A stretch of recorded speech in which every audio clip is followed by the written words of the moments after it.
role in the crime. Police have also assured the public that all persons connected to the killing will be apprehended and prosecuted. Meanwhile, the Ghana Police Service says it remains committed to ensuring justice for the late Queen Mother as investigations continue.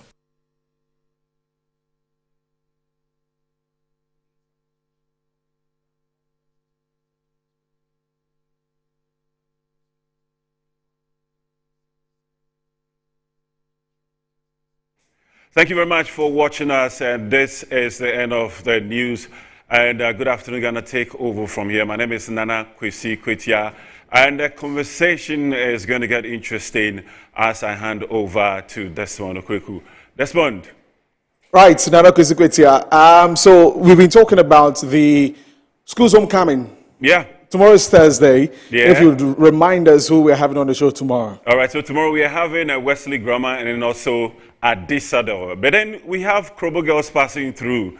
So it's going to be a wonderful day tomorrow, 9:30 in the morning to 10:30 for this wonderful thing. So, I mean, you just have to watch us 9:30 to 10:30 tomorrow morning as the school's homecoming show will be coming your way. And it promises to be interesting because, I mean, if you look at the wonderful things that, you know, we do on the show, and then some of the memories that you and I would love to always sit down with our friends to have a conversation through. So Desmond, this is just what's happening tomorrow. Right, so we'll definitely be looking forward to that. I saw what happened at the Holy Child over the weekend, and it was amazing. I loved every part of it. Were they here earlier or they're now going to come? Yeah.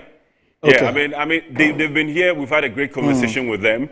They've told us what they have ahead of them, and then also what they've done for 2025. So we're just hoping for the best. Okay, right. Thank you very much, Nana Kwesi Kwetia, for joining us with the news updates. You're still watching Good Afternoon Ghana here on Metro Television. My name is Desmond Okweku. We're taking over from here till that is 2 p.m., where we will be discussing a number of very, very important issues, and they will include yesterday's appearance by the Deputy Finance Minister Thomas Nyakwampim on the floor of Parliament, reading out the findings from the Auditor General's report on arrears and payables. We'll be speaking to a member of the House and also an anti-graft campaigner on what this means. How can we stop this?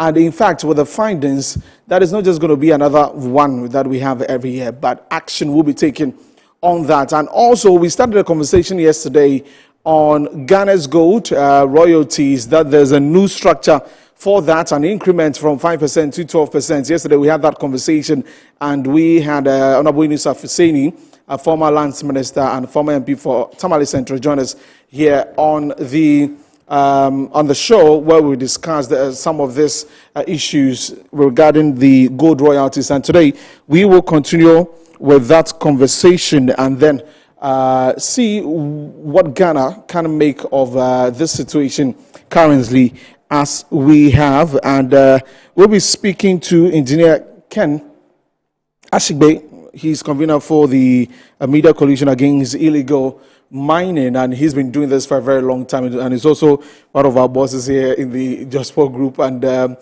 he joins us on the show to talk about this. Good afternoon, sir. Thank you very much for your time here on the show.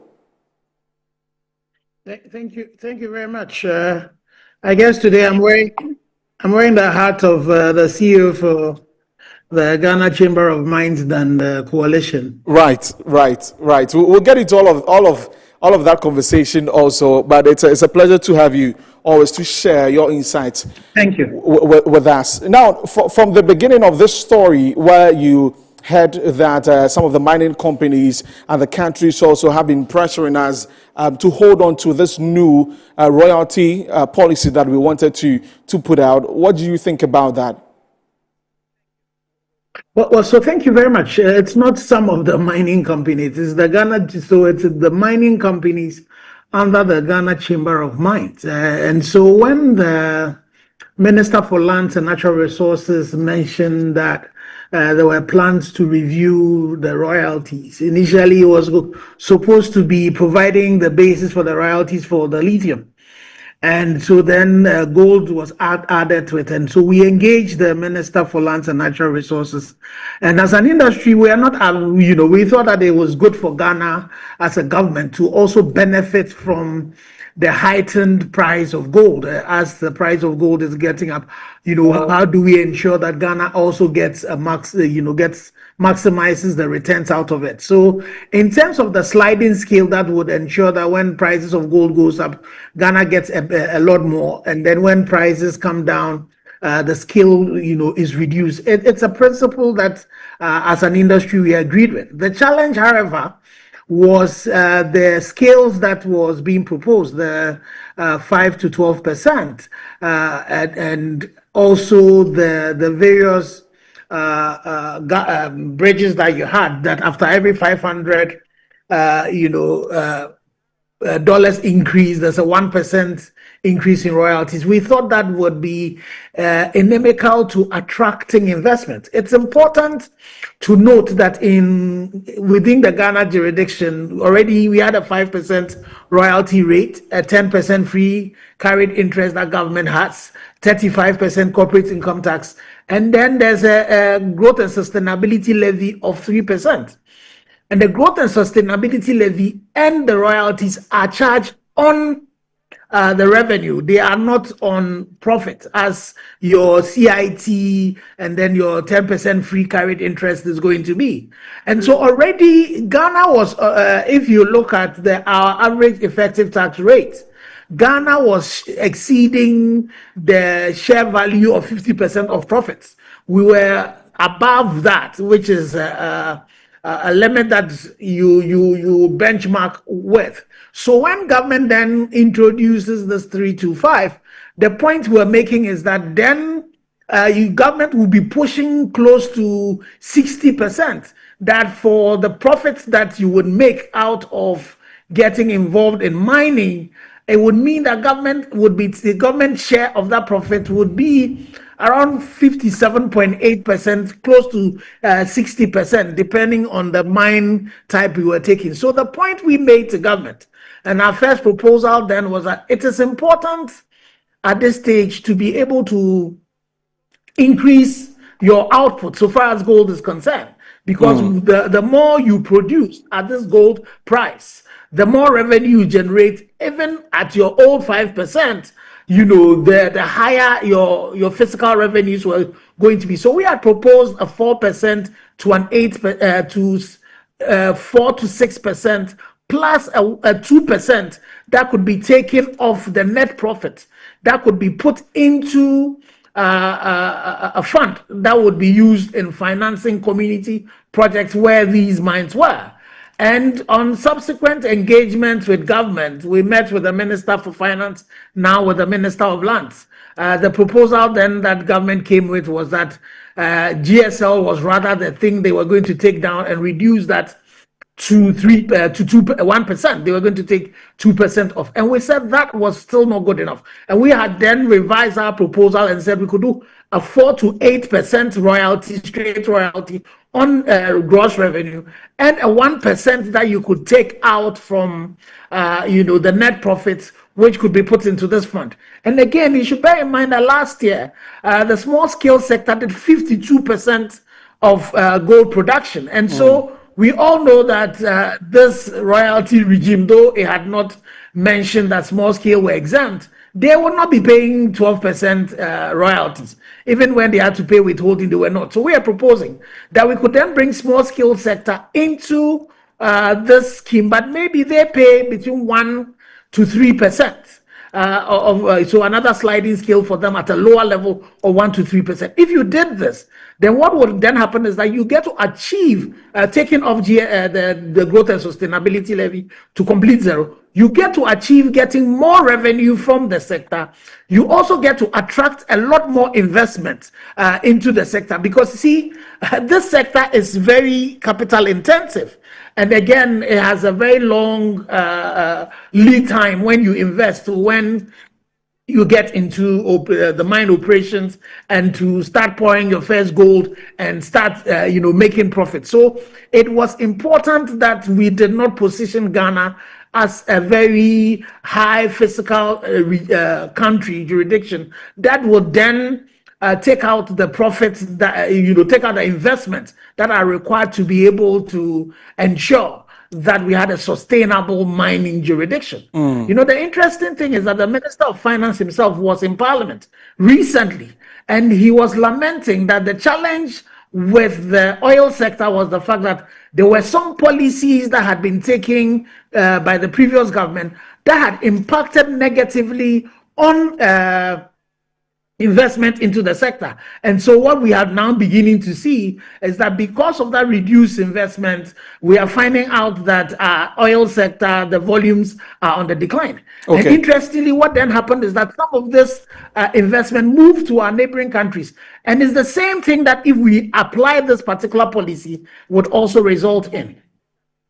Okay, so Doc, as the Chamber of Mines and as you're leading this conversation, there have also been arguments that over the years, what Ghana is supposed to benefit from the resources that we have and the companies that do come in to mine, especially gold, we haven't had enough, and so this will be a very good one and will rake in more revenue for the country. How then do we balance governance policy and then investor confidence in this particular situation?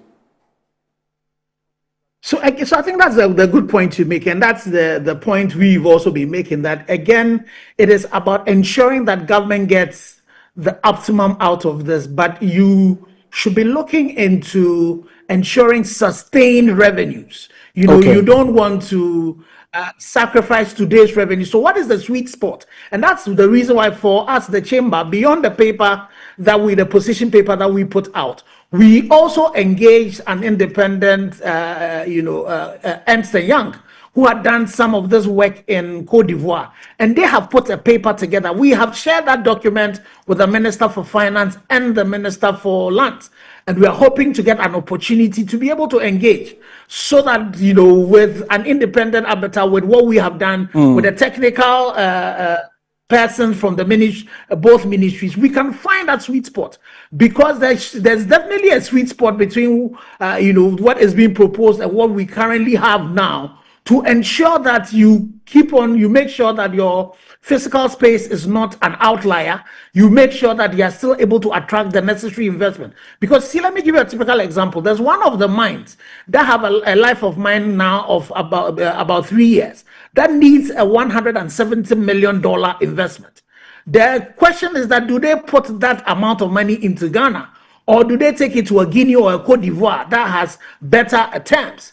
And you also have the situation where there are some Ghanaian mining firms now, and an example is Azuma, that is out there looking for investment. What happens is that when you have such high, fiscal regimes, the investors who would give monies to these mining firms would also factor that in, and it then makes your mining jurisdiction not too attractive. So I think the point you make is we need that continuous dialogue. And as much as the ally has matured, we need that dialogue with government to be able to find a sweet spot that ensures that we get a lot more out of our gold. We also get a lot more investment that comes in. Bear in mind, there's about $7-point-something billion investment, capital investment, that is required in the next few years, to ensure that we're able to do this. If we implement this, that money might not come. If that money does not come, what it means is that, there's a potential for job losses that could happen. Not only job losses, that money, if it came, you are going to be able to pay import duties and all of that on it. You would lose that. When your volumes begin to decline, even your CIT and all of that would suffer. So we need to continue this engagement with government to be able to find that sweet spot that enables us to make sure that we attract investment. Government also get money. The communities also see a lot more development. Right, very, very important there. So Doc, well, we're losing your face in the Zoom, so I would indulge you to get in so we can actually see your face and continue with the conversation. If you just tuned in, we're speaking to Engineer Dr. Kenneth Mashigbe. He's the CEO of the Ghana Chamber of Mines, and we're talking about the... Can you see me? No, sir, a little bit. Right, it's better now. I can see you now. I can see now. So we can continue. So how do we make sure that this is a sustained policy that in governments to come and with new investors who may come into the country would understand this process that we are going through and what it benefits to the country, or what the country benefits from it, and also what the investors could benefit from it also?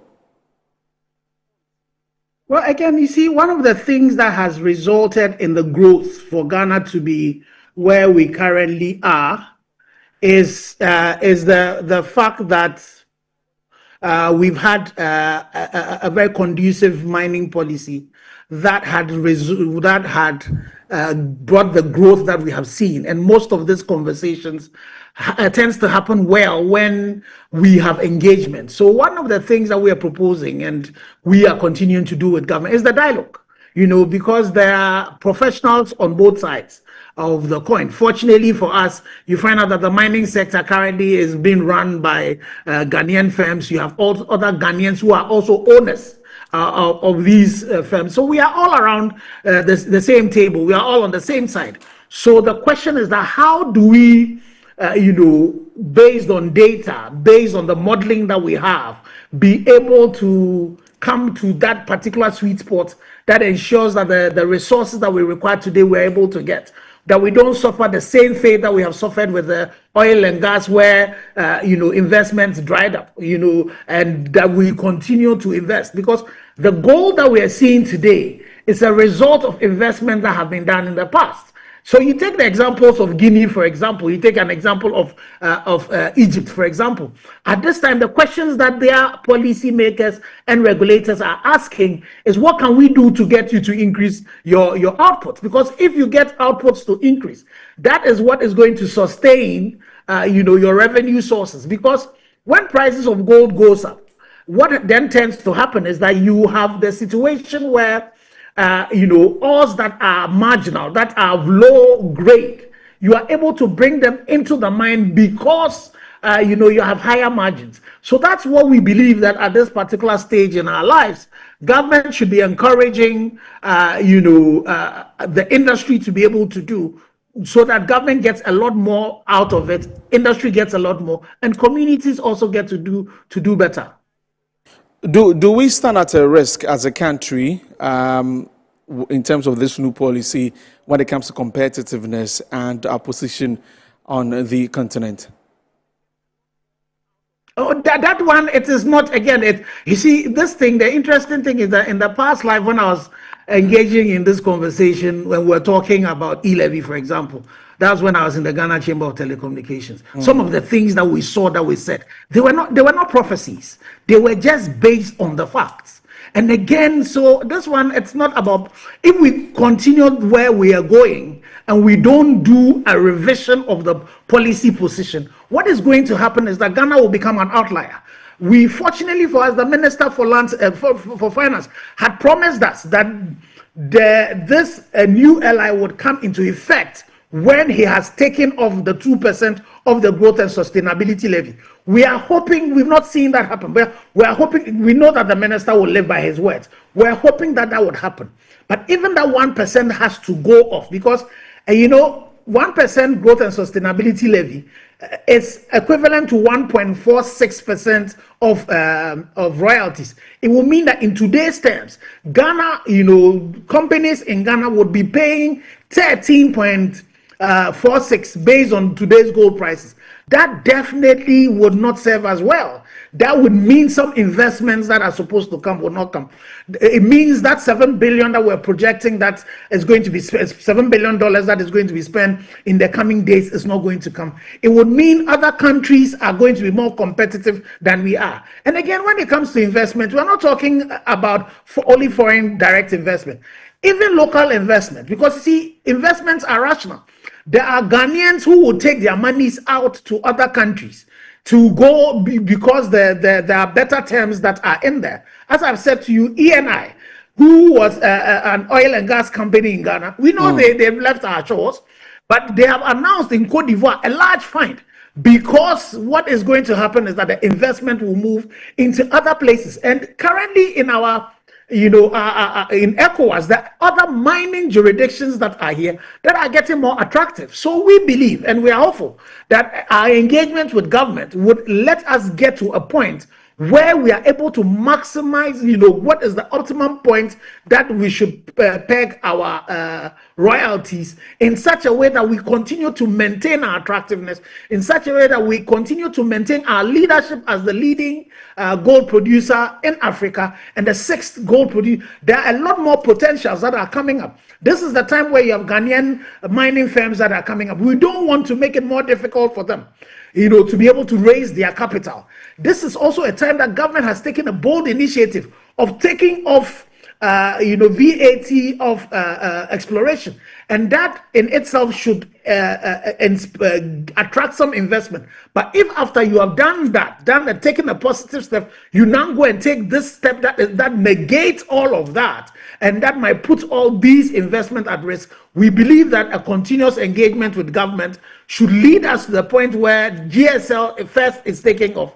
And then we can have a conversation about what is the range that we should tie our royalties to. And again, we need to find ways in which we make royalties payments simple and lower for the small scale miners who are currently doing 52% of our output. Why would you only focus on those producing your 48%? Instead of encouraging them to grow, you overburden them and then leave completely those who are producing your 52%. Okay. These are the outstanding conversations that we believe that together with government, we should be able to have these conversations and find the optimum point that we should be sitting in terms of what the royalties should be.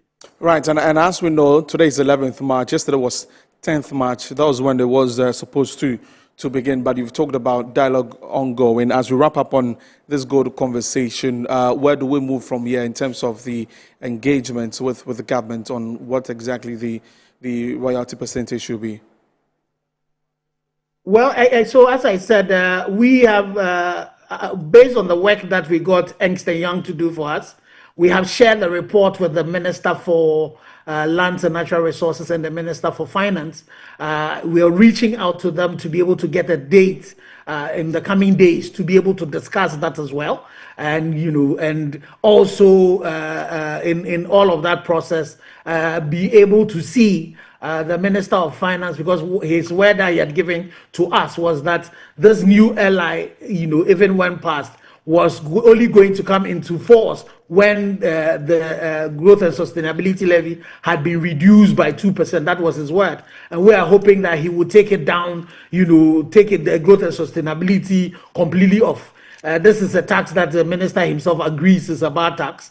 So we should take that off. We'll get extra revenue coming from the extra royalties that we're going to pay. But again, even that, we believe that the 12% might be inimical to us. We need to be focused on not just revenues that we will raise today, but revenues that would raise into the future. The thing about mining is that it's about transgenerational equity. We should not only be thinking about what we get today, but we should make sure that when our children's children also come, they would also be able to benefit from the gold that we are mining. Right, and that brings me to a question that yesterday I was asking also, that a lot of the places where we have gold mining, of course, there have been some work that has been done by the investors in those areas, but we see that there's more that needs to be done. And so when it comes to issues like this, the communities where the mining happens and all of that, they get to be a bit agitated why they're not seeing some transformation or development.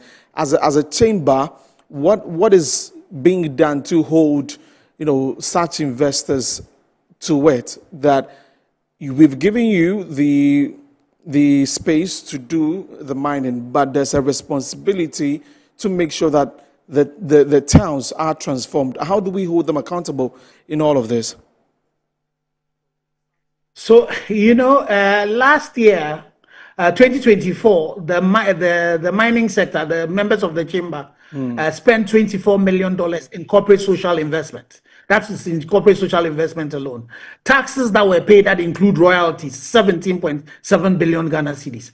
The thing about it is that we are not a federal country, so we are a unitary state. So every money that is paid goes into the consolidated fund. And so the money is spent across the country, and rightly so, some of our communities would complain. It's the reason why our proposal to government, so far as this royalties is concerned, initially we had talked about 2% that we're going to pay apart from the 4 to 6. But now we've revised that to say after we do a 4 to 8% royalties that would go to government, we should still put 1% that we take out of the net profit, put it into a fund, and that should be used for community development. So the Minister for Lands and Natural Resources has one of the things he wants to build as legacy, a community, a mining hospital in one of these communities. There are road projects in these communities. Yes, it's true. You go to places like, the mine, the Takwa Daman, you go into the Hafu, you go into the Achim roads that have been done by the mining communities. So the thing about it is that the mines pay their taxes, they pay the royalties to government. And so government is supposed to use that to do the development. The challenge we all know is that there's so much that has to be done. That is why we think that the proposal we are making to government is that a dedicated fund that then can be put so that the people in the communities where this mining is taking place can then point to that when the prices of gold went to this point, this is what we're able to get. So that's our proposal.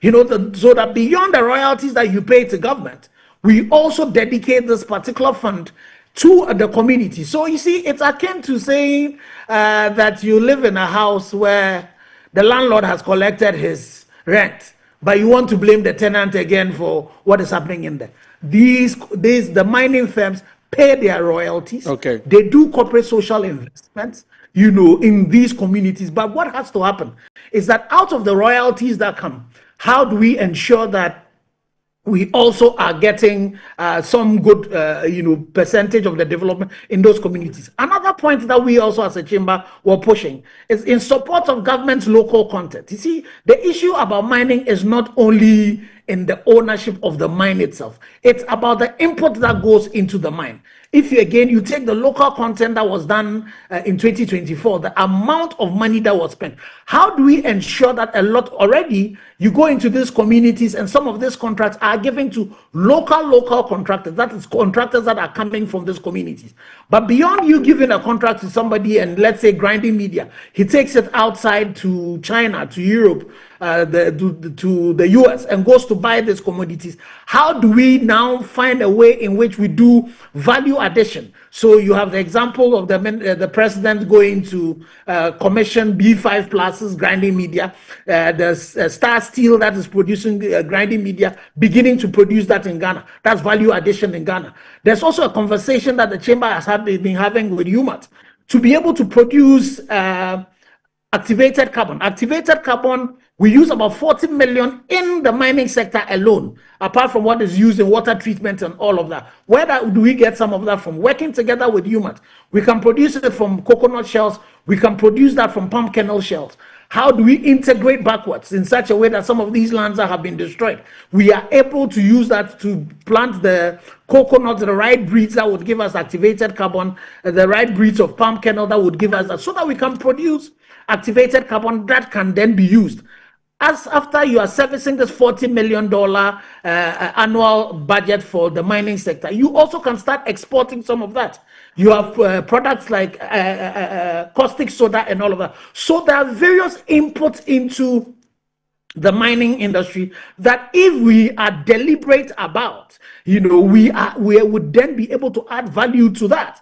The whole issue about value addition. So currently, manganese, a member of the Ghana Manganese Company, a member of the chamber, are looking into doing some refining to their manganese that they are getting in this country. The issues around gold refining. The chamber has been engaging, the gold board has been engaging Rand Refinery and all of that to see how we all can support adding value addition. And it's not just refining your gold into bullion, but the downstream, what do we do in terms of value addition so far as our gold is concerned, jewelry and the electronics and all of that. Those are things that we believe that we all need to work together with government to ensure that we are able to get that to happen. All right. Engineer, thank you so much for speaking to us, but definitely I cannot let you go without talking about illegal mining. Just your take on what has been done so far, and hearing the president, the state of the nation's address, and what he had mentioned that, well, some persons have been arrested, and but of course they need to go through the system, the law, to be able to be prosecuted and all that. And looking at what NIMOS and all the other agencies are doing, are you satisfied? So I think that we need to commend NIMOS for the work that NIMOS has been doing. The Minister for Lands and Natural Resources has been driving that. The president had shown some dedication, but again, so there were some petitions that were sent by the coalition. The chamber also sent some proposals to the government. The Catholic Bishops' Conference sent some proposal. The good thing is that the president forwarded that to the Minister for Lands and Natural Resources. He set up a committee. The technical committee looked at it. They have written back to us and the various people, entities that sent it. There are some of the work that have been left at the bottom of the president. There are some of the things that some of the other ministries have to do. But you mentioned one of them, the issues about prosecution. That for me is the sad bit about it. We still are not doing what we need to do so far as prosecution is concerned. The Chief Justice gave us specialized courts. Well, Metro, we are waiting for you to go and tell us the number of people that His Excellency mentioned that have been arrested. How many of those have been successfully prosecuted? His Excellency, the President, in October 2024, told us about the fact that we needed to deal with kingpins. He's repeated it again this year. The kingpins, how many of them are we dealing with? There are some members of his government that were mentioned. The Attorney General had asked Yoko to investigate. When we met him, there were some reports that we're waiting for. We're waiting for all of that. There are some DCs that some of your colleague media houses have exposed. If you take the Tanner North, he is signing prospecting licenses for people within his community, which is illegal. Prospecting licenses can only be signed by the Minister for Lands. You have DC, I think that Menfi, one of the Menfi communities, who are giving Chamfang operators permits, and collecting money from them. We know there's some investigation going on. As a coalition, we've been calling for interdiction. That has not happened. So but again, in all of this, so there's a lot more work that we need to do. There's one new risk that has come up, a very major risk. The fact that now you have small-scale miners bringing people from Burkina Faso, and they are playing with cyanide. They are working uncontrolled with cyanide. They are not like the large-scale mines who would work under the control of Minerals Commission and the EPA to make sure that, this cyanidation is done well. There was a situation that it had to take the intervention of one of our large-scale mines, bringing EPA in. If it were not for the fact that EPA had come in and tested, there was a borehole close by where they were doing it. The level of cyanide in that, if it was not for the fact that the pump on the borehole had broken down, if they had fixed it, that whole community would have been wiped out. So one of the calls that we are making to national security and, to the government is that the issues around cyanidation, and especially the Burkinabés who are coming into our country, they won't do this in their country. They should not be allowed to be doing this in our country. It has to be dealt with. And definitely the illegal miners who are still going on about their duties.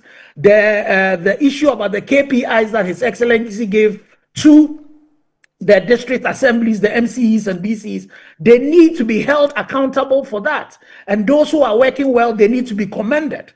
And, again, there was this issue about the deportation of foreigners who are engaged in galamsey. Yes. Again, the minister, report has been to His Excellency, the President, and to the Minister for Interior. That has to be looked into.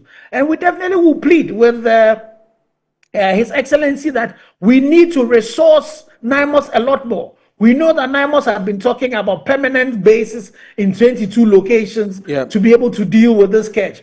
I'm not too sure the funds have been released to them yet. So our appeal is that government releases this money, even with the limited funds. You see the success. If we are able to give them a lot more resources, they will be able to deal effectively with this, combined with the Attorney General and the Chief Justice also supporting with prosecution. But there's one solution that from us, the Ghana Chamber of Mines, we're also pushing, is that you cannot only be using the stick wanting to fight galamsey, you also need to provide the carrot. So we want to support government's responsible cooperative mining. We are coming up with a model framework for artisanal and small-scale mining. We believe that would work very well. Also, in the revision of the laws that government is currently carrying out, is one major initiative, the introduction of the medium scale. That is going to be a game changer as well. It is going to bring the medium scales also in, and hopefully they will be better regulated, and they would be able to mine well. And if they are also mining well, they also can serve as vanguards for preventing those illegal and criminal-minded people who want to just destroy our environment. Right. Thank you very much, Engineer Dr. Kenneth Ashibie, for speaking to us. He's the CEO for the Ghana Chamber of Mines, speaking to us about the policy, the new royalty policy. He says engagements are still ongoing, and then we touched on illegal mining. Also, you're still watching Good Afternoon Ghana here on Metro TV with me, Desmond Okurekuda. So we're getting into another conversation, and that has to do with the report from the Auditor General on arrears and payables. Yesterday in Parliament, the Deputy Finance Minister, Thomas Nyakwampim, was on the floor and read out the findings of this particular report from the Auditor General. And we're going to touch on them as we speak to some of our guests, a member of Parliament and anti-graft campaigner, to share with us their thoughts on this. First of all, let's listen to what the Deputy Finance Minister said in Parliament. Right, Honourable Speaker, I'm grateful for the opportunity to make this statement on a matter that is very important to this Republic. This is a report on the systemic blunder and abuse of the public financial management system. By the time I'm done with this presentation, it will become clear that something needed to be done to save our economy. Mr. Speaker, the Minister for Finance informed this August House during the media review of the 2025 budget of the ongoing audit of government arrears and commitments as at end 2024, and promised to submit same to this House when the process is completed. The Ghana Audit Service, working in partnership with EY and PwC, undertook an exercise to verify and validate a total of 68.7 billion Ghana cedis submitted to the Ministry of Finance in unpaid interim payment certificates, invoices, and bank transfer advices owed to contractors and suppliers. Out of this, outstanding IPCs and invoices amounted to 50.5 billion Ghana cedis, while outstanding bank transfer advices amounted to 18.3 billion Ghana cedis. Findings. Mr. Speaker, permit me to present some of the troubling findings of the audit. Out of the 68.7 billion Ghana cedis submitted for audit, a total of 45.4 billion Ghana cedis was deemed to be valid for payment. A total of 8.1 billion Ghana cedis was rejected for various reasons, including unsupported documentation, duplication, overstatement, already paid items, falsified source receipt advice, and no work done. About 1 billion Ghana cedis of the outstanding BTAs, which refers to invoices and IPCs processed by MDAs in 2024, approved by Ministry of Finance, submitted to Controller and Accountant General's Department, and pending payment were rejected. Mr. Speaker, this 1 billion Ghana cedis that was rejected by the audit would have been paid if the Ministry of Finance had not made a bold decision to stop payment in January 2025. About 7.1 billion Ghana cedis of the outstanding IPCs and invoices, which refers to requests by MDAs for payments to suppliers and contractors, and certified for payment by various public officers across the approval hierarchies, have also been rejected. They were rejected for various reasons, including absence of supporting documents, duplications, recycled invoices and IPCs, overstatements, and no work done. Again, an amount of 13.3 billion Ghana cedis is yet to be validated for various reasons, including lack of third-party confirmation, inadequate documentation, and no supporting contracts. Mr. Speaker, fictitious debt of 89.4 million Ghana cedis. The then Ministry of Trade and Industry in 2024 submitted a request of 89.4 million Ghana cedis to the Ministry of Finance to be transferred to 5 commercial banks as government's contribution to interest payments under the One District, One Factory initiative. The Ministry of Finance subsequently processed same to the Controller and Accountant General's Department for payment. But Mr. Speaker, this particular request was part of BTA's sitting at the Controller and Accountant General's Department awaiting cash for payment. When auditors contacted these 5 banks to confirm the liability, every single one of them denied being owed any amount by government under the said arrangement. According to the auditors, the said 89.4 million Ghana cedis debt was fictitious.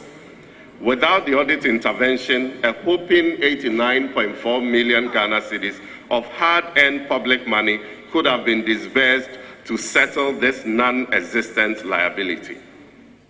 Mr. Speaker, only God knows how much of taxpayers' money has been lost to similar fictitious claims. Right, Honorable Speaker, payment of 10.5 million Ghana cedis was recorded as having been made into an account named the buffer account at a commercial bank. Upon verification, the bank confirmed that it had never received such payment. The account number cited did not exist within the bank's records and did not even conform to its account numbering format. The evidence from the audit pointed to a completely fictitious account. Mr. Speaker, as a result of these fictitious accounts linked to the One District, One Factory payments, the Deputy Finance Minister Thomas Nyankwan on the floor of Parliament yesterday as he read out the findings of the 2024 Auditor General's report on arrears and payables. And a lot of them, the figures are staggering.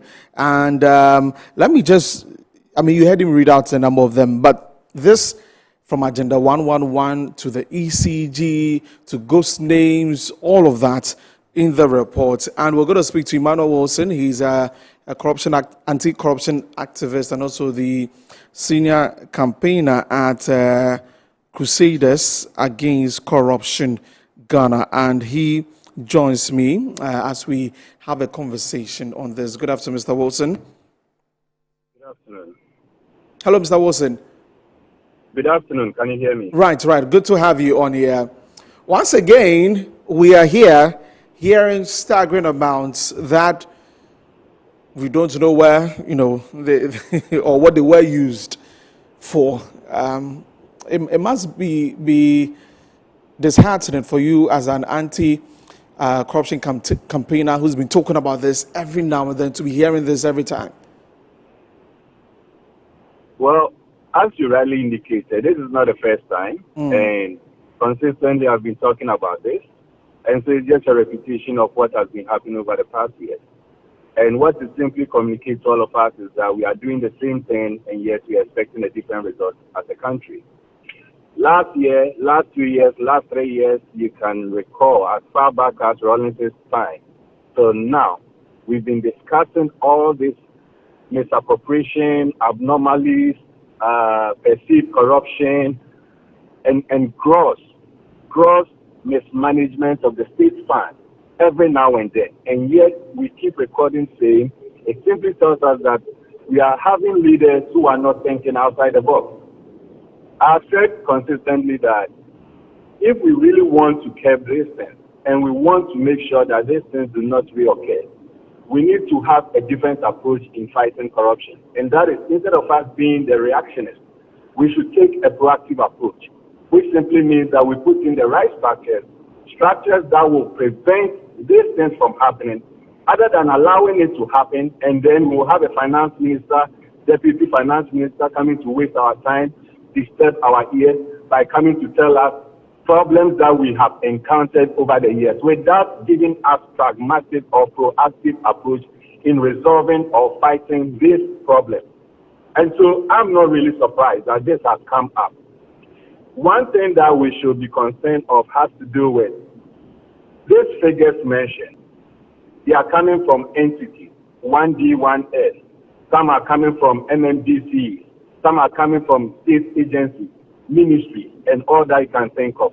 The question we should rather be asking ourselves is that with all these institutions that I have mentioned, we have internal structures. For instance, if you take a municipality for argument purposes, let's say Okankwe North or Okankwe South, when you go to that office, they have finance officer, they have an internal auditor, they have an accountant, they have a managing director. These are all structures, or a CEO, or as they call it, chief executive.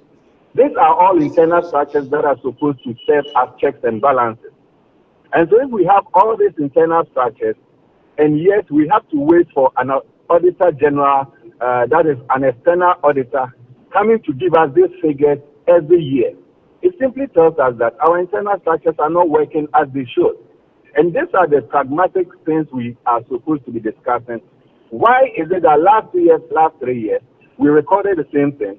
This year, as far as the 2024 audit is concerned, we've recorded similar, if not worse, similar things.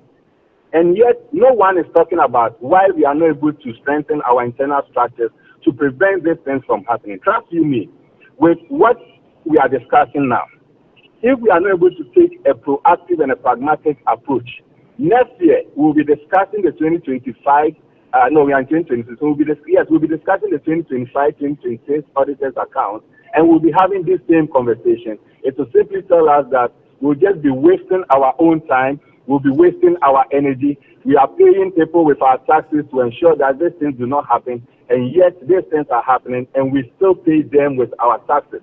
We are just throwing water into a basket, expecting that we'll have water in the house.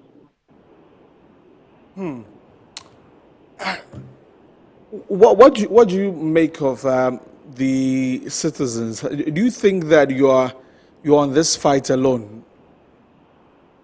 Well, I would say that, this is a question that comes and I keep laughing because you are not the only one who has asked me this question. I would say I am alone. No. I believe that probably a lot of people don't have the passion that I do have when it comes to the fight against corruption. The truth of the matter is everyone claims that they hate corruption, and yet when it comes to posture, it is like everyone says, well, it is someone's duty to ensure that we have a corruption-free environment. Yes, society and citizens, I will not be confident to say that they are not interested in it. Maybe I'll say that they don't have that passion that I do have. But the truth also is that it takes one person to cause a revolution. So I don't feel that I am alone. I only feel that the leaders must rather do what they need to do. And probably, here I may blame the citizens. Probably the citizens are not angry enough. They don't realize that it is their taxes that goes into misappropriation, mismanagement. And when these figures are being mentioned, what it simply means is that it is denying citizens of hospitals, good water, roads, if you are traveling or driving in the night, especially in Accra here, motorway, that is supposed to be a major road. You drive from one end to the other and you can count the number of street lights that are working. Accra is in the dark. So when you get to all these figures, what it simply means to citizens is that they are being denied of good street lights that would have prevented accidents from happening. They are being denied of beds at the hospital that would have prevented individuals from dying untimely and all that. So citizens are not angry enough. That is true. But I am not going to dwell so much on citizens. I rather want to dwell on the leaders that we are paying with our taxes. The AMPIM, that is the Deputy Finance Minister, whose voice you played earlier on. I was expecting him to have come to give us pragmatic steps and say that Finance Ministry, ABCD are the things that we have put in place. And so we are assuring citizens that the next Auditor General's report that will come will not record these things. These are the things I'm expecting to see, other than he coming to tell us the problems that we all know and have already. The other thing is that when we are looking at most of these appointees, managing directors, CEOs, chief executives, municipal chiefs, and all the ones we can think of, about 99% of these individuals are just politicians. They are political appointees, and most of them, they don't even have any professional background, or if they do, when it comes to finance, they don't even understand what it means. And so they end up approving things without even appreciating the figures. And so I was expecting that Ampem Darko, that is the Deputy Finance Minister, yesterday, after disturbing our ears with all the things we know already, I was expecting to have given us pragmatic solutions. For instance, he could have said that we have decided to give all government appointees some basic training and understanding when it comes to finances, so that they will be vigilant in approving budgets, they will be vigilant in approving figures that are supposed to be used for payment purposes, procurement, and all that. These are the pragmatic things that I'm expecting the finance ministry or the leaders that we are paying with our taxes to, let us know as citizens. But unfortunately, he just came. It's like business as usual. As I indicated, he knows that after throwing these figures around, Ghanaians and citizens, for that matter, are not angry enough. They will not question it, and it will just within a month, maximum 2-3 weeks, it goes up. We will not be discussing this again, even after the end of this month, this week. And then they go scot-free. Next year we come and we are discussing the same thing again. From the opposition party, which of course this report indicts, its appointees and some of the persons, of course, who are engaged in the transactions. They say that, I've heard some of them say that, well, if you say these amounts of monies were not used and all of those things, who are the persons? Find the persons and prosecute them. Why are we finding it difficult to find the actual people from the ECG, from the finance ministry, from the 1D, 1F, from all of these agencies who misuse these funds to prosecute them? That is the reason why I'm a bit angry at the finance ministry through Ampem Darko coming out to waste our time, waste our ears. These are not, of course, when you even mention ghost names, there are people behind it. We have given you the power, we have given you the authority, we are giving you all the resources, including paying you every month with allowances and all that. What prevents you from finding these individuals and letting them face the law? In any case, if you look at our criminal code 1950, I think section 240 and section 241, it defines corruption and corruption-related matters as a criminal offense.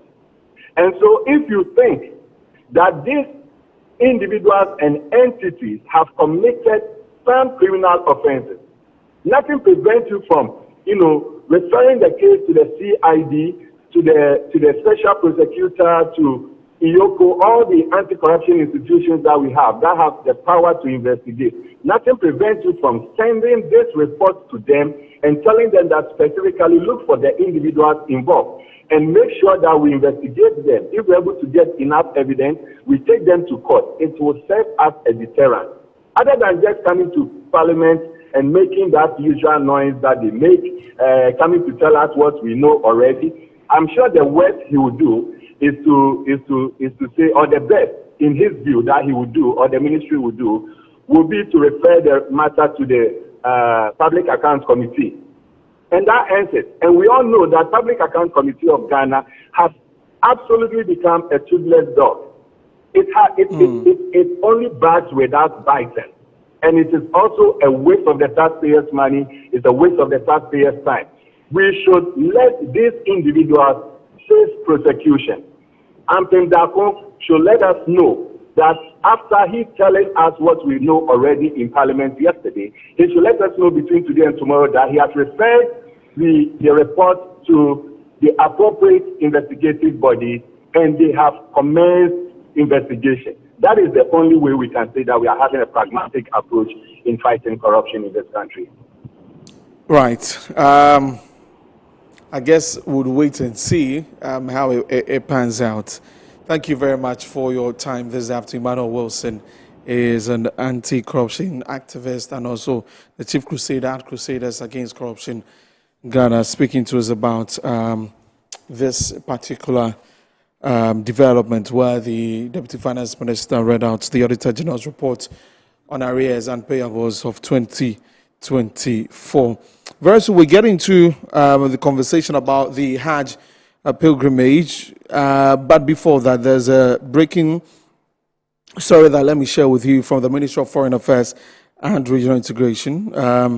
So this says that the government of Ghana condemns drone attack injuring 2 Ghanaians in Dubai, and says that the Ministry of Foreign Affairs has been informed by the relevant authorities in the UAE that 2 Ghanaian nationals sustained injuries following a drone incident in the vicinity of Dubai International Airport earlier today, 11th March 2026. The government of Ghana strongly condemns any act that endangers civilians' lives and critical infrastructure. Such incidents pose serious risk to public safety and underscore the importance of ensuring the protection of civilians and vital international transport hubs. Ghana's ambassador to the UAE has led a delegation of our embassy in Abu Dhabi and consul in Dubai to visit the 2 injured Ghanaians in the hospital. Their injuries are not critical and we expect full recovery soon. We therefore urge calm as we continue to extend consular assistance and collaborate closely with host authorities. The ministry is closely monitoring the situation and will continue to engage with the appropriate authorities as required. The government of Ghana expresses its concern over the incident and conveys its thoughts to the injured individuals and their families. And the Ministry of Foreign Affairs reiterates the government of Ghana's commitment to protection and welfare of Ghanaian citizens wherever they may be.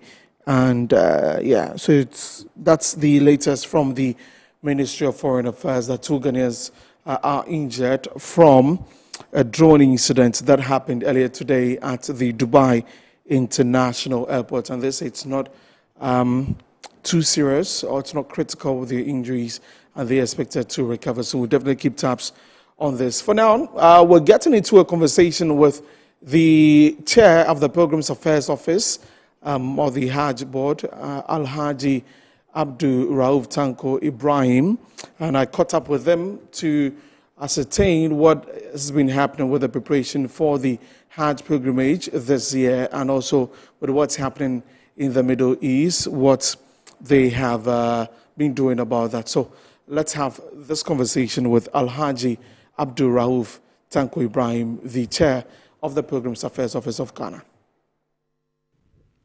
Right. So this very moment, I'm in the office of the Hajj board chair, and now is the Pilgrims Affairs Office of Ghana, and I'm here to speak to the board chair. He's a man who's been in this position before, and in this particular government, he's been entrusted once more in this position, and he is Alhaji Abdul Rauf Tanko Ibrahim, and he joins me here as we talk about this year's Hajj and some of the reforms that have been implemented, and also taking a look at what is currently happening in the Middle East. Is it going to have any effect on what their preparations have been so far? We'll get to understand all of that. Good afternoon, sir. Thank you very much for joining us on Metro TV. Yeah, good afternoon, and good afternoon to your listeners. Right. So let's begin from you coming back into this office. You've been in the office before when the party was out. You were out, and now the president has entrusted the Pilgrims Affairs Office to you again. From the backbench, watching over the past years, how we know the Muslim community revere this moment, and how it has been handled over the years till the NDC came in back again, and the entrusting of you that there will be some reforms. How has that been? Thank you very much. I think I will have to thank His Excellency the President for having trusted me and my team to come back and reorganize Hajj affairs. I think that it is something that I will have to thank him and thank Almighty Allah, and to say that Hajj job is something that needs one thing, that is a lot of consultation. A lot of consultations. You have to do consultations, consulting people that people don't even think you will consult them. There's nobody who can single-handedly organize Hajj by him or herself and be successful. Even the people who are masters of organizing Hajj, that is the Saudians, always have to consult their people and consult us so that they will come out with a very good strategy to be able to execute and get a successful Hajj. And I think that I'm very glad that the president has seen this in me and has brought me back together with a team to organize and execute Hajj 2026 and beyond. Right. Talking about some of the problems that have been encountered over the past years, what exactly are some of the specifics in terms of organizing this pilgrimage, the challenges that come with it? The challenges as far as Hajj is concerned, challenges that you will always face. It has been faced since the time of his eminence, the Holy Prophet Muhammad sallallahu alaihi wasallam, till date. And I think that beyond this year and going forward, we will still encounter challenges as far as Hajj is concerned. Even the people who everybody knows are excellent in the organization of Hajj never get it 100%. They always have problems because it is an area where you have different people coming from all walks of life, and they will have to come. Even managing the people is a problem. And on ours in this country, locally, the prospective pilgrims themselves and the organizers of the pilgrimage,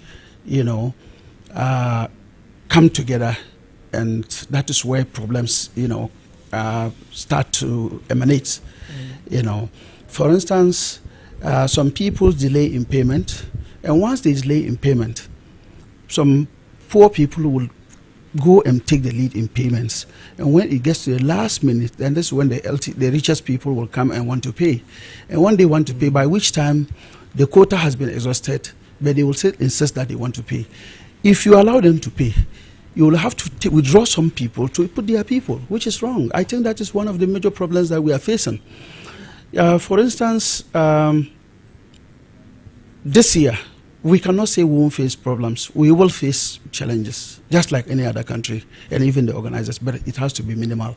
Okay. Yeah. There were issues about the charges for the pilgrimage. We know there's been a bit of a slash on the amount. How does that affect the pilgrimage positively? That it allows more people to go, or with a slash, it takes a bit of money out of the office? Yeah, thank you very much. I think that the Muslim population keeps increasing. Yes, a lot more people will want to go because the cost has been slashed. A lot more people will want to go because the Muslim population keeps increasing. And a lot more people will want to go because some other people used to go illegally to take a different means to go. They don't pass through they take tourist visas, because it is now allowed to get tourist visas into the Kingdom of Saudi Arabia. Some people use that, but all the loopholes are blocked and they can't use them. So definitely there will be a pressure on our quota. That is why you see so many people coming in and wanting to go. And I think that there is the need for us to ask for the increase in quota, which I know that His Excellency the President has done.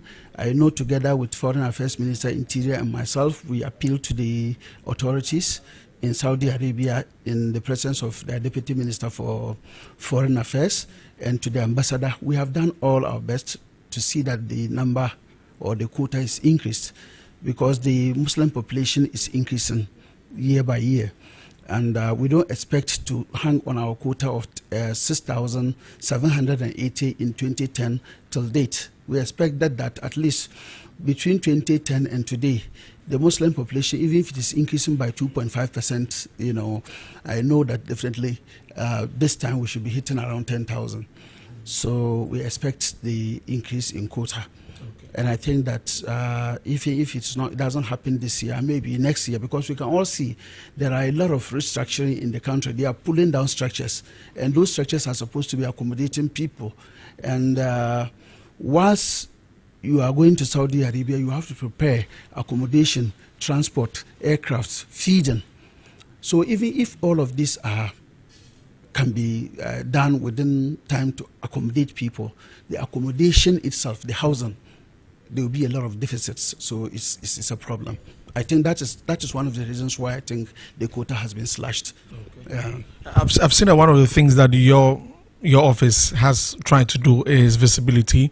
So I've also been following some of the things you've been doing on social media, on Facebook. There's always an update on all of that. How important is it for there to be transparency in whatever that is happening, that we get to see these are the number of people who have come for medical checks, the completion of the forms, it's done so that people can follow through? How important is that, taking a look at some of the things that have happened in the past? I think that we are agents to facilitate the movement of pilgrims from Ghana to Saudi Arabia and back. People have paid their money. We are supposed to work to make sure that the people go and come back safely. So whatever stage we get to, we need to let the people know. We have to let them know this is the timing for submission of passports, this is the timing for documentations, this is the timing for visa acquisitions and so on. And let them know what kind of preparations they will do. And I think that's exactly what we are doing. Okay. Talking about agents, I know there are several agents who are part of this, bringing all the pilgrims together as you, the body to get to do all the pilgrimage for all those who want to go. How's the relationship? How have you dealt with all the agents to make sure that everything that you're doing is standard procedure? The agents, our relationship with the agents is very cordial.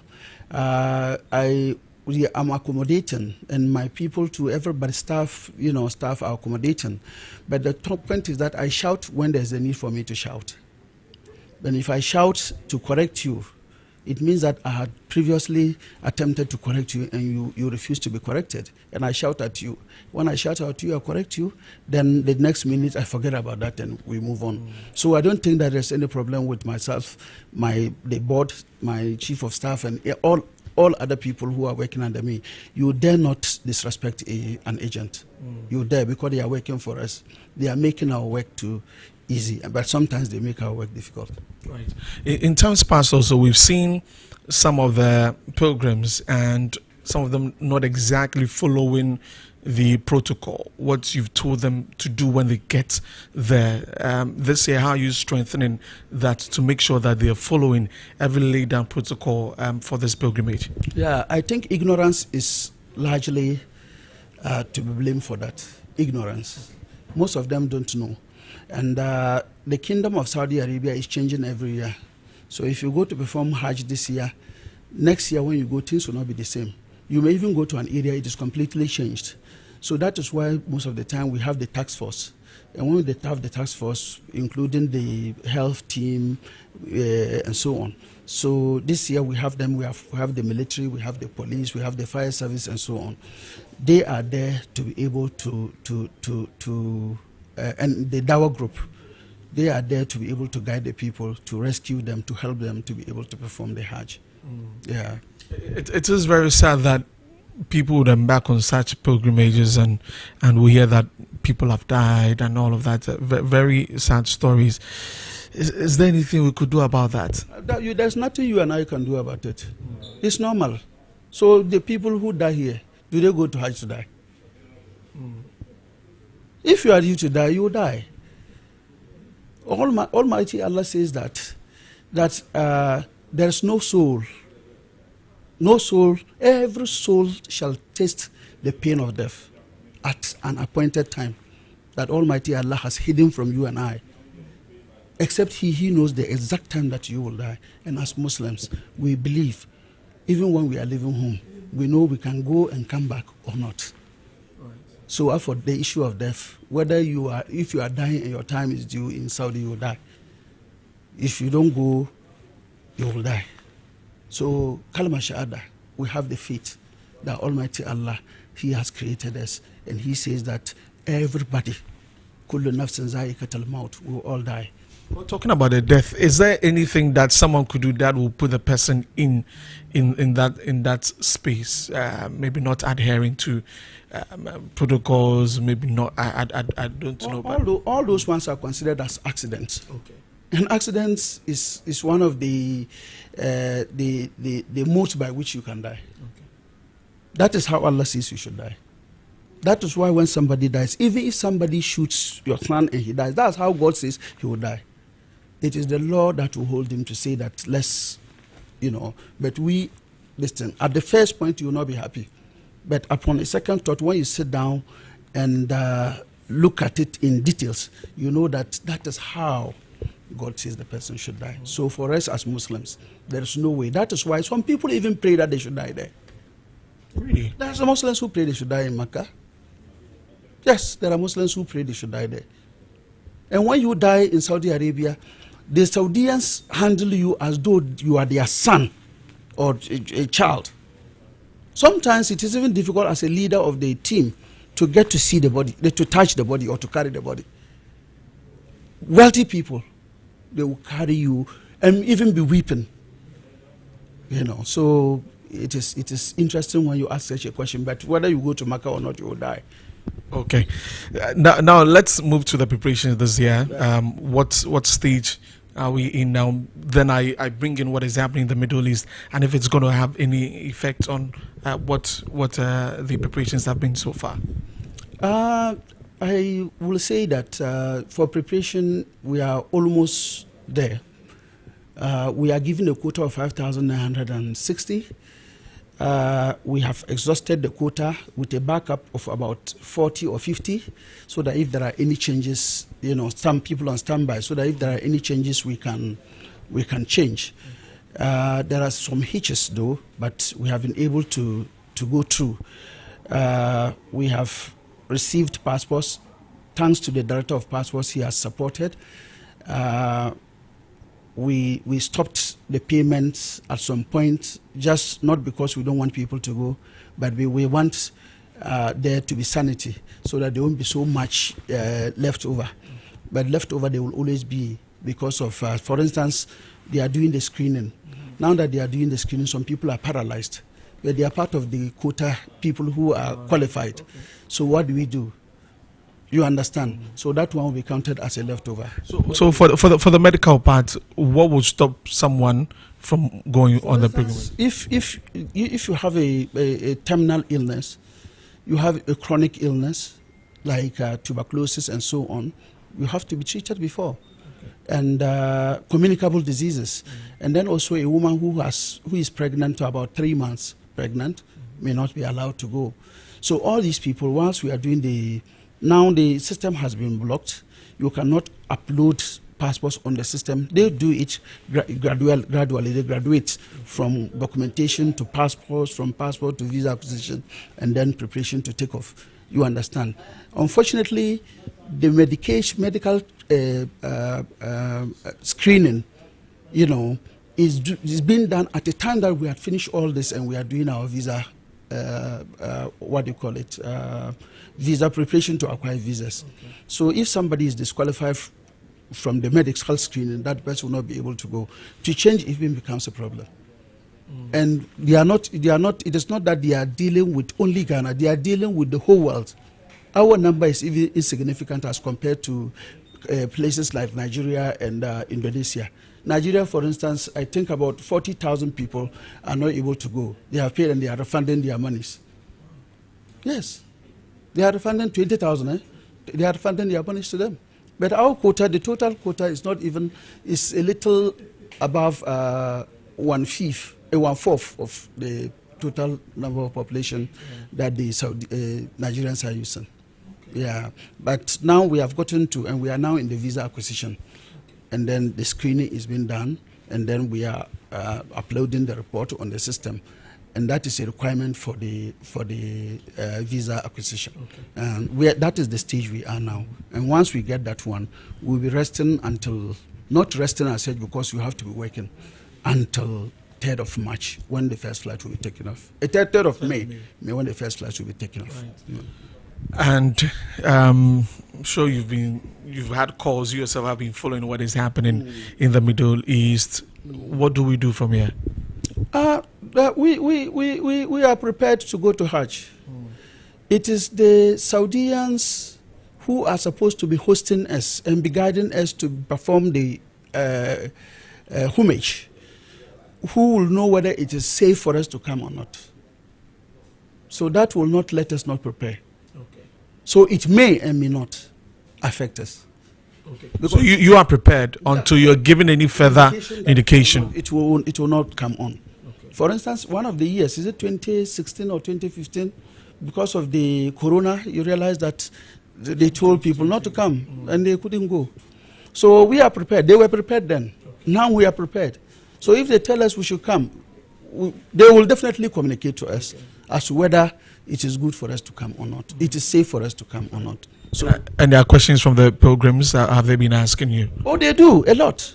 They ask, and it is my duty to answer them, and I do. And they are asking all other members of the board and people who are associated with us, you know, and the supporting staff. They keep asking. But the answer is that we are prepared for Hajj 2026, except that if the Saudians call us to tell us that it is not possible. But we are hopeful that it is possible because we still have about 2 months, you know, and we are prayerful that there will be peace in the area for us to. In any case, you know, it's just the flying. Okay. In Saudi Arabia itself, when you get to Mecca, that is very peaceful. No, as at now, they are fighting, but people have gone on Umrah, minor pilgrimage. Okay. They are there. Yeah. And I told you that some people are even prepared to go and die there. That's interesting to note. That's interesting to note. What do you want to achieve with this office? What do you want to do with this office that, once again, Alhaji Ralph, your name will be inked as, you know, one of the best handlers of this office? Well, it is a lot that we have to do. I have to do. I will say I have to do. We have to do because I'm not alone. My brother, what happens is that I know very soon we'll be commissioning the Terminal 3. I'm putting pressure on that. And I want to make sure there is sanity here with my team. We'll make sure there is sanity, which there is sanity here. And we want to make sure that we minimize the problems or challenges that Hajj faces. And I consult a lot, and I know my team too consults. And then we come and sit down and let's see if do ABCD. Look, I consult even the Hajj people who are organizing this and the MPP. Occasionally I call them to find out. Yes, well, there's nothing wrong with that. When I was out, they were calling me. Okay. Yes, so you know, it all has to do with Islam. It's Islam. It's not about party. It's Islam. They needed your guidance on some things. Yes, of course. So I give them the guidance, and they did exactly the same, and they succeeded. You know, I'm doing exactly, and I consult.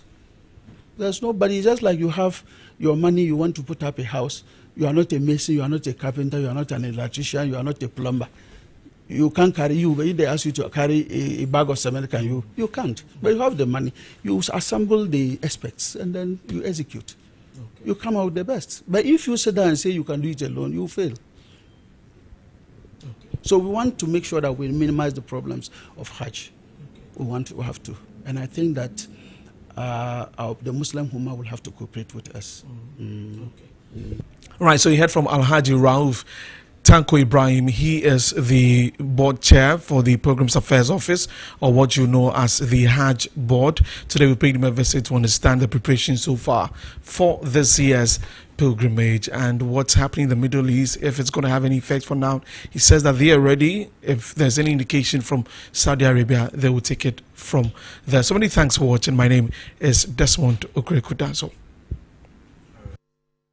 Well, that was an earlier recorded interaction with the chair of the Pilgrims Affairs Office, or the Hajj Board, on preparations so far for this year's pilgrimage. And he says that they are prepared, they're ready, and all's good, except that people are calling asking if the pilgrimage will take place this year, looking at what is happening in the Middle East. But he says that for now, it would happen until any further communication from the Saudi Arabians on the pilgrimage. And so that's what he says.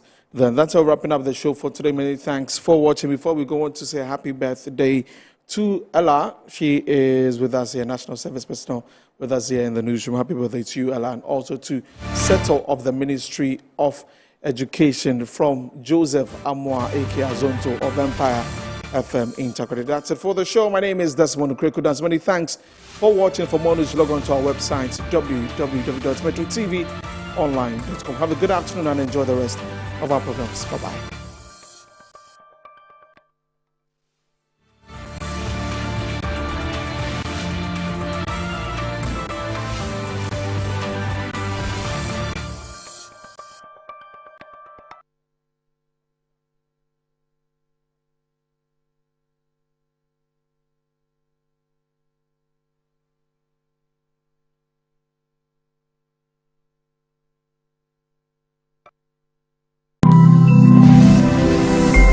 Metro TV, insightful and inspiring moments. Anxiety is widespread among young people. Nearly 60% of youth aged 16 to 25 reported feeling very or extremely worried about climate change in a survey conducted by the medical journal The Lancet. Climate-related PTSD is also increasing as extreme weather intensifies. Trifena, who's also a musician, has lived through her own mental health journey. She believes in the healing power of nature and the importance of preserving it for future generations. Her record-breaking hug became a global moment that inspired millions. When I was hugging the tree that moment, a lot of people planted trees. Yeah, people had already created events and they were really planting trees, and most importantly, the indigenous trees at that same moment. So it was an awakening. Her message traveled all the way to the Kenyan State House. President William Ruto appointed her ambassador for the national plan to plant 15 billion trees by 2032.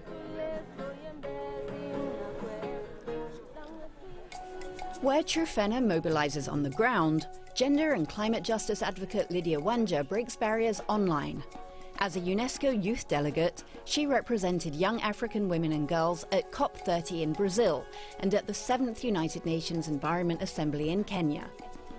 But Lydia knows most African youth don't have access to these restricted spaces, so she makes them accessible for everyone on social media. It's a part of her daily life and a powerful tool. Social media transcends geographical barriers. By utilizing the social media, I am able to tell them that despite you not being physically present here, you're up to date with what's happening and your voice is also heard. So social media becomes a place for me even to engage with a broader audience that was not here physically present. For Kenya's fast-growing young population, social media is becoming a crucial space for learning and connecting. Environmental activist Elizabeth Watuti is leveraging its power. When I started my organization, I remember I was definitely very new on social media, but I chose to capitalize on my social media to purely share about environment and climate change issues. And I just would share because I believe that as much as we are making a difference on the ground, somebody somewhere could also be inspired by the work that we do.